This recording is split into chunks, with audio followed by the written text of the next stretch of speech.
السلام علیکم ورحمۃ اللہ وبرکاتہ۔ محترم ناظرین، آئیے آج میں آپ کی خدمت میں مسلم شریف کی ایک حدیث پیش کرتا ہوں۔ جناب ابو ذر رضی اللہ تعالی عنہ بیان کرتے ہیں کہ نبی کریم صلی اللہ علیہ وسلم نے فرمایا کہ 3 طرح کے لوگ ایسے ہیں کہ قیامت کے دن اللہ تعالی نہ ان سے کلام کرے گا، نہ ان کی طرف نظر اٹھا کر دیکھے گا اور نہ ہی ان کو پاک کرے گا، بلکہ ان کے لیے بڑا دردناک عذاب ہوگا۔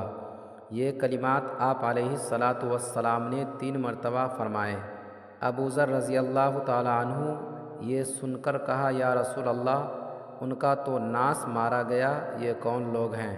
آپ علیہ الصلاۃ والسلام نے فرمایا، کپڑے لٹکانے والا، یعنی ٹخنوں سے نیچے پیجامہ لٹکانے والا، تکبر کی نیت سے ہو یا تکبر کی نیت سے نہ ہو، دونوں طریقے سے یہ حرام ہے۔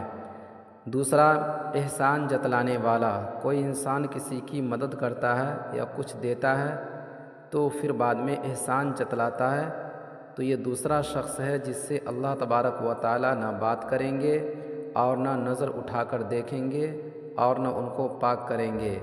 اور تیسرا شخص ہے جھوٹی قسمیں کھا کر اپنا مال بیچنے والا۔